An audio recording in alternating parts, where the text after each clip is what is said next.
My name is Patty Bernard, and I am a member of the Nevada Women's History Project. Today is Thursday, September 21st, 2017. This interview is being done through the generosity of the Robert Z Hawkins Foundation. And today we are interviewing Jennifer Satre of Reno, Nevada. Jennifer is active in the community and is presently chair of the Nevada Humanities. Thanks so much for interviewing with us, Jennifer. We appreciate you taking the time out of a busy day to do this.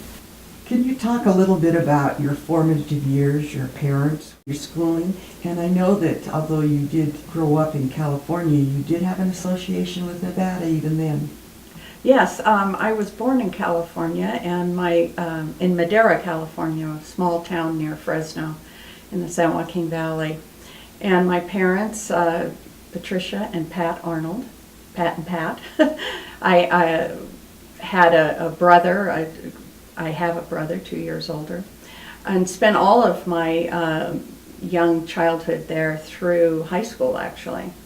The Nevada connection was that my grandfather had purchased land in Nevada and a ranch in the Crescent Valley, and we would come every year and spend time on the ranch in a trailer. And it was near Washoe, Nevada. Oh, that's in the middle of nowhere. Yes. So the big weekly activity was to get to go to Elko and spend the night and explore Elko. But I was very young, 3, 4, 5 years old, I think, were the summers that we came. But because it was so different than my life in California, I do have a lot of memories of that time. And so after college, when my husband and I moved here, I felt like there was some connection. But in terms of my formative years, as I said, Madera's a small town. I went to public elementary school and high school there.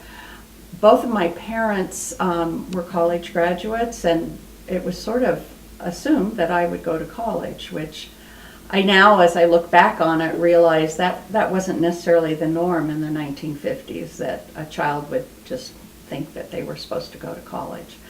So my father was a graduate of Stanford, and we would go for football games and things periodically, and I decided, well, I want to go to Stanford, and I was fortunate enough to do so. What was his occupation? He was a civil engineer, trained as a civil engineer, that was his degree, and started out in engineering for the Bureau of Reclamation before I was ever born.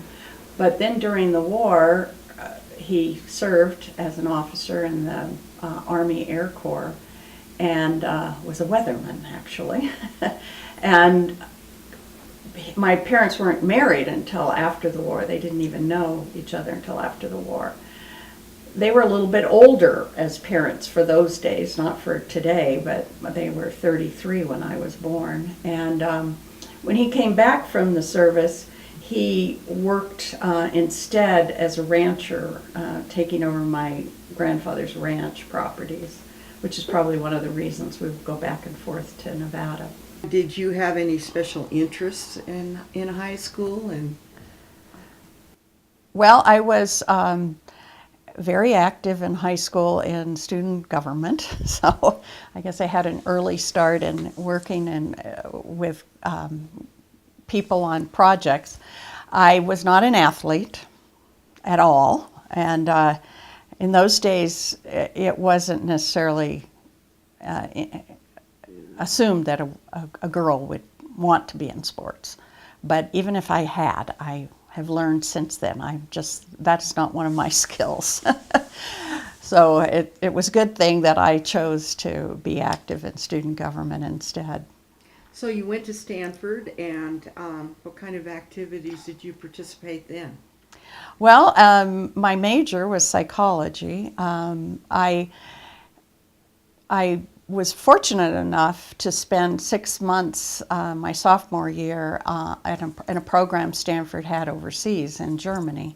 And so that was really one of the highlights of my 4 years as an undergraduate, was getting to spend time in a foreign country. And Stanford's program was fairly small, and we were not on a main college campus. They brought in the instructors and the professors and allowed us a lot of travel time, some of it on our own, some with the group as a whole. So that was the first time I'd ever been out of the United States, and I think that had a real impact on my college years. Did you participate in college type of administration, offices in college? Well, I didn't get involved in student government in college, but I joined different organizations during the 4 years. The one that I think I stuck with the longest was a tutoring program where we would work with students from East Palo Alto that came from more at-risk kinds of families and situations and were struggling more in school. And I worked with various students once or twice a week through most of my years there at Stanford. Even then, I had a desire to become a teacher, and so that was one way to get my feet wet and see how good of a teacher I could be. And so after graduation, you did teach? Well, I first had to get a teaching certificate in California, and interestingly enough, Stanford, I think to this day, has never had programs for undergraduates to become teachers. They have graduate programs where you can do advanced study. Also in California at that time, and I think possibly still, a teacher had to have a major and then an education, second major, more or less. So I went to the University of California, Berkeley for a 5th year and did all my education courses there and got my teaching certificate. And then began teaching the next year in California. Where in California? Livermore, California, and I was an elementary school teacher. I worked at one school there for 2 years, and then after that, my husband and I moved to Davis, California, where he was in law school, and I taught there for just 1 year before coming to Nevada, and then taught here for about 7 years. Where did you teach? Peavine Elementary School. And I started out with primary grades, and then after, I think just 1 year in primary grades, at the same time I was getting a master's at the University of Nevada in education, I took a job at the same school, Peavine, as a reading resource teacher. And from that time on, the next 6 years, I worked as a reading resource teacher for Peavine, working with children from all the grade levels, some of whom needed extra help in reading. Others, it was an opportunity for them to do more advanced comprehension work. So they would come into my classroom and work. Did you have very many ESL students at Peavine? Well, you know, we began to have quite a few. It's interesting when I look back on it, because this was in the late 70s, and there was an ESL teacher. I didn't work with very many of those students, and they primarily were students from Iran, Mexico, and Vietnam. It was an interesting time in Reno, the late 70s. I'm guessing it was after 79 probably, because as I mentioned, there were a lot of Iranian students, and so the Shah had been forced out and a lot of Iranians were coming to the United States. And then of course with the end of the Vietnam War, so many of the Vietnamese and I think some Cambodians were actually even coming all the way to Reno. And then I think it's continued to we've had an influx of the Mexicans from our neighboring country. From your teaching position, you really entered into being a community activist or someone that is interested in all facets of our community. Can you tell me a little bit about how you got involved in the activities that you immersed yourself in? Well, while I was still teaching, I was asked to become involved with a couple of organizations early on. One of them was an organization that I'm not sure even still exists, Young Audiences. It does. It does still exist. Well, that's wonderful. I think because of Naomi Sandy, she asked me to get involved with that, and served on their board. And then the other was the International Visitors Council, which has transformed a little bit. They have a different title now, but we're the organization that helps set up official visits from from foreign countries to the United States. And then a lot of times people want to come to the Reno area to learn about our tribal judicial system that the Indians have here. And then also, well, for a lot of reasons, people from foreign countries want to learn about the West. That's really interesting. How did you get involved in that? I'm not quite sure I remember how I got involved. Someone asked me to join the board. Wow. Anyway, but so those were sort of my first experiences with organizations. And then I was asked to be part of the founding board of the Nevada Women's Fund by, I believe, Fritzie Erickson asked me, and I didn't really know Fritzie prior to that. Oh, I know, I got a letter in the mail. They had mailed out letters to a lot of people in the community, and I responded and came to the first meeting to see what this was all about, and then did become a founding board member. Around the same time, I was, as a mother, having child number 3, thinking, maybe I need to spend a little more time at home. and was fortunate enough, because of my husband's work, to be able to take time away from teaching. And so I stopped teaching, and that allowed me to have the time to become more involved.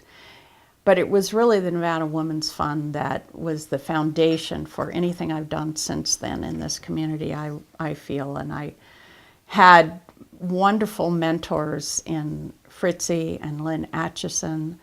I had never been a part of an organization that was run so professionally. Was not sitting around and chat about whether we should make cupcakes or sell brownies. It was business, and everything was done really in a very professional way, and I was impressed with that, in addition to the fact that the cause was something really that rang true with me, and I could see the potential for making a real difference in the lives of a lot of people in this community. Are there any of the grantees that the Nevada Women's Fund funded that you remember their stories? Well, I'm sure there are a lot, and what's really on my mind right now is not so much the story, but the result. And for instance, one is Angie Taylor, who was one of our first scholarship recipients, and of course now is president of the school board. And my oldest daughter is on the school board, so I just think those kinds of stories are real indicative of the kind of work that the Nevada Women's Fund has been able to do in this community. I think one of the things about the Nevada Women's Fund's mission that really attracted me to the organization was the desire to lift up women and children in this community who haven't had as much opportunity as maybe I was able to have, and let them see their true potential. And I think the kinds of scholarships and grants that have been given in the community have done that, and Angie Taylor's only one of many. they also have helped so many women who are going back to school after having had children or while they're still raising their children on their own. And we all hear about those stories at the luncheon every year, and they now have Kleenex on the table because we need that, because they're such touching stories. But working with the board at the Nevada Women's Fund was a wonderful education for me on community leadership and learning that as a group people could make such a difference, as opposed to trying to take on some project all by yourself. You have these other wonderful women and community activists who you can learn from, and together you can stimulate ideas and help direct an organization to have its fullest impact on the community. Jennifer, what motivates you with your busy, hectic schedule and keeps you going? Well, there are a lot of things that have formed my reasons for wanting to stay involved. One is results. That's always inspiring to see that your work is making a difference. It was really exciting with the Nevada Women's Fund to be on the beginnings of that board. And in fact, my husband and I and our family spent 8 years in Memphis, Tennessee, and I ended up on a founding board of a women's foundation there, so I got to do it again. There's nothing quite as exciting as being on the ground level and the involvement. But I've also served on a lot of boards of much more mature organizations and seen the next step where a board is setting policy and giving direction to the staff, but it's not good to be a micromanager. So I've learned an awful lot about what it means to be a good board member, and I get satisfaction out of that also. I think one of the things that has kept me going more than anything, though, are the other people that are doing the same thing and getting to know people that I wouldn't have known otherwise. And I've worked on boards, as mentioned, currently I'm on a Nevada Humanities board. In Memphis, I was on a board of a performing arts center. So it hasn't always been in the area of human services. I'm also on the board of the Nature Conservancy. So some may say Near and dear to my heart. some might say I'm a little too scattered, but I try to keep it at a low enough number, 1 or 2 boards. I think at some point I might have been on 3, because I really want to be involved. I don't want to just be there to say yes or no at the board meeting. But I guess all those things have kept me going, seeing the results of the work that the organization's doing, learning what it means to be a good board member. It's been much harder for me to do that kind of work than it was to be a teacher. I was trained to be a teacher, but I didn't have any education on what does it mean to be an effective leader in your community. And so I've learned a tremendous amount. And it's from the people that I've worked with, not only wonderful staffs, but other board members. Well, that kind of brings us right into who were some of your mentors or role models? Who were your folks that were your inspiration?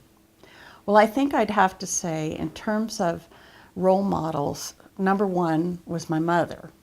She was active in our community and served as president of organizations. And so I saw that kind of involvement in the community. She also was, as I mentioned earlier, someone who valued education and felt that it was important for all community people to have that opportunity to go to the kind of schools that would help them get somewhere in life. And she was a wonderful mother, but she was also worked and was involved in the community. So in the 50s, I saw a mother who wasn't just Mrs. Cleaver, who was a really nice mother, but I had a role model of a mother who was doing a lot more with her life other than being a wonderful mother.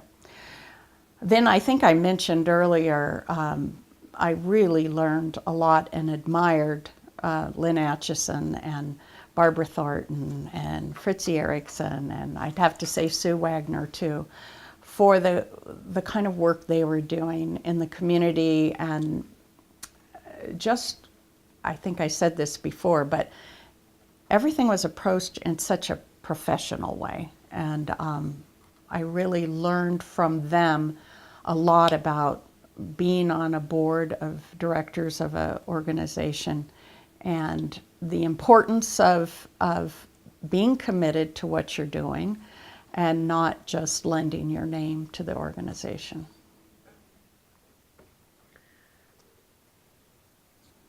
Living as long as you have, which is certainly important in life experiences, have you had any transformative experiences that have brought you to where you are today? Is there any game changer type of experience? Well, it's interesting you would ask that. I think I should say I have had a game-changing experience, although I'm not sure it has affected my community involvement, because it happened in the middle of it all. While we lived in Memphis, I was diagnosed with leukemia and was treated for leukemia in 1997, so 20 years ago.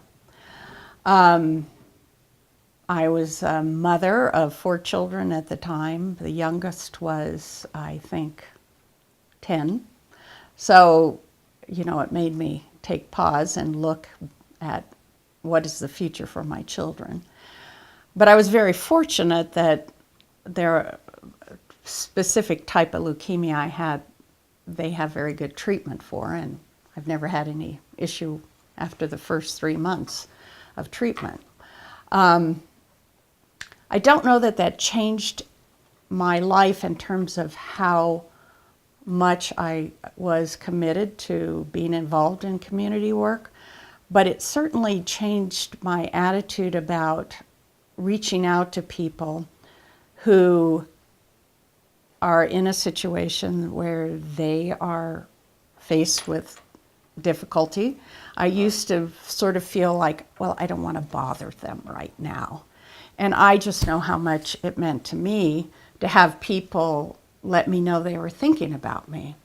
So it's changed that aspect of my life and I also try never to forget how lucky I was to have the support I had and the health system I had. So it might have redirected some of our charitable work, my husband and I, in more than whether or not I was involved in the community. You've obviously experienced highs with successes, but how about failures? Have you had some failures that you've learned from, lessons that... Well, I'm sure I have. I like to forget them, as that's my lesson.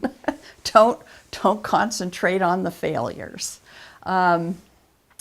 There haven't really been a lot of failures. You know, there have been organizations where we tried a project and, you know, maybe a big event and you don't get much of a turnout. And it's embarrassing. But what you learn is you're not going to move forward if you don't try new things, I guess. And so I've never let anything like that stop me from wanting to always consider new ways to approach situations or problems. Or What are some of the highlights that you can think of in your life? other than my family. In your family and in your community roles? Well, I just have to brag a little bit because I have been primarily a mother, and I'm very proud of my children. And they all have, in some way or another, been involved in the community. My youngest, my son, in between undergraduate and graduate school, worked as a AmeriCorps. I don't think you're really called a volunteer, but you're barely paid, working in Truckee at the Family Resource Center. And then he worked in schools in New Orleans with disadvantaged children. And now he's getting his master's in international affairs with the hope of working with refugee or organizations dealing with refugees. And then my youngest daughter's an attorney, and she is very interested in a public role in government, and as right now as an attorney in the Public Utilities Commission. So she sees the value in government and wants to be a part of making government work well. And my middle daughter lives in San Francisco and used to work for the Fine Arts Museums in San Francisco. Now that she has 2 children, she's not doing that anymore. And then my oldest, that I really want to brag about, Melina, is on the school board here. So I like to think that I inspired them to want to work in these roles. Well, that is a super achievement. If we all could say, really that's our legacy, is sending our children out and hoping that they do well in the world. Outside of your family, whom you have great importance, how would you like to be remembered? Well, I'd like to be remembered as someone who tried to make a difference. And as I said earlier, I learned early on that I don't think very few of us can make much of a difference by ourselves. So we work with groups of people and as a team. And I'd like to be remembered as someone who had a real sincere and involvement for the right reasons. And I have been fortunate, both my husband Phil and I, to give back monetarily too.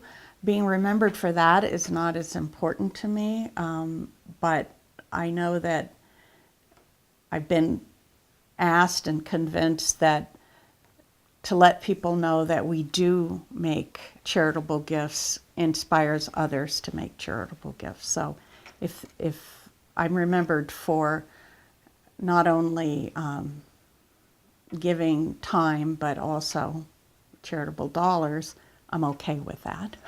And that's important because that's what makes the groups that you support effective. Mm-hmm. It's the easiest thing I do is to give the money. You're right. Time is difficult. Yeah. But most rewarding. Yeah. When we get to this point in our lives, we're frequently asked, what would your message be for younger women? And I think young women today are in a very fortunate situation where there is no limit to what they can do or should try to do. And I never felt like there was any limit placed on me either, even though I grew up in a time when many people thought that. And I probably did have limits placed on me because I thought, well, I'm going to be a teacher. I maybe at one point was going to be a nurse, but I never thought I'll be a doctor or I will run a company. Although my parents were the sort that inspired me to consider all aspects and that I could do whatever I wanted to do. But I do think women today are lucky in that they do have those opportunities more so than maybe 50 years ago, but it's still a struggle. And so you can't let others limit you. You should always try to understand what it is you want to do. And on the same token, if what you want to do, and you're fortunate enough to have the opportunity to stay home and be a mother during the years that you have children, you should do that and not feel that you're letting down women of the world by not going out there and having a paid career. I always think you get in a group, a new organization, a new board, you go around the room and introduce yourself and give us your name and your occupation. And I've many times been asked that, and if I weren't teaching at the time, what is it I do? I used to say, I never actually said this, but I said I was going to say, well, I'm the president and CEO of Arnold Satre Enterprises, and we focus on personnel and childhood development. So I just don't think a woman should feel that she needs to be limited, and if she wants to stay home, she should do so with pride. At the same time, I think we're fortunate that we don't have to do the same thing for 50 years. We can stay home for a while, we can go back to work. I think it's possible for any woman to do what I've done, and that is to be involved in the community. High-profile career positions might not allow you to as much time, but you still can, and you will begin to see that you are, as you work through your lifespan, are becoming the model for the younger generation that I'm sort of shy to say maybe I can be now, but I guess I can be a model, just as the women before me in our community modeled their way of making a difference in the community. One of my daughters was really involved at Stanford in public service center there. And that is sort of a little subset of the university for the students who are interested in working in the area of public service. And I remember having conversations with her about, it doesn't have to be that your career is public service. You could be a bank president and still be involved in public service, whether it's by making charitable gifts or giving some time to a board or volunteering at a school. Public service can be handled by everyone, men and women, and I would encourage young women to think in terms of giving back to their community in some way. My husband Phil and I came to Reno in 1975.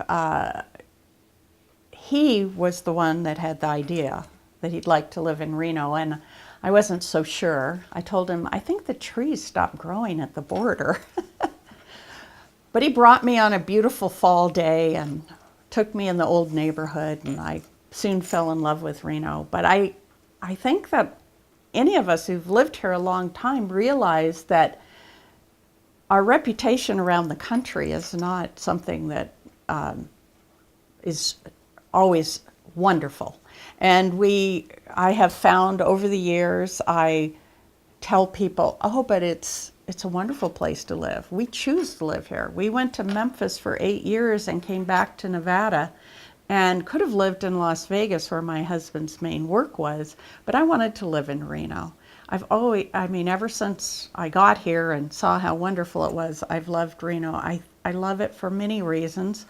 The climate, the access to the outdoors, and then of course I've been here long enough that I have dear friends here.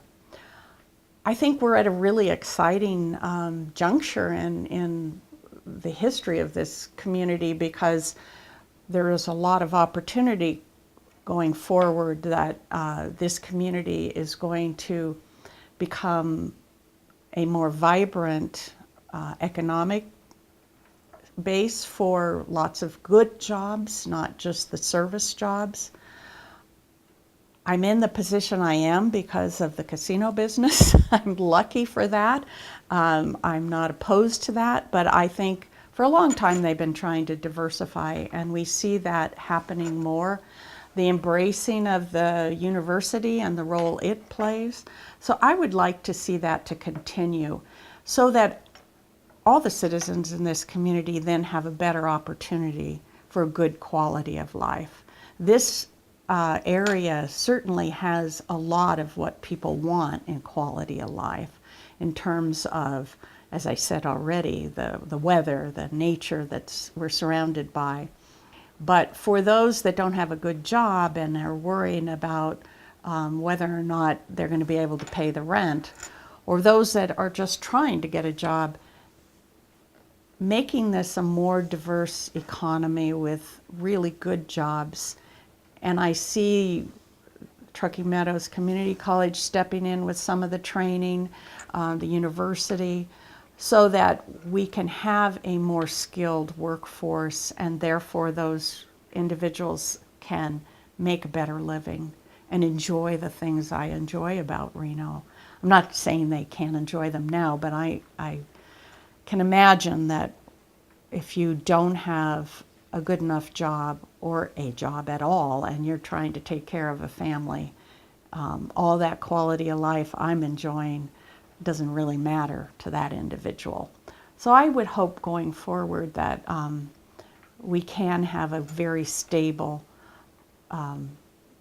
business environment with good job opportunities and good, I think we do have good schools. They can always be better, and I hope they will be able to accommodate the growth in a good way so that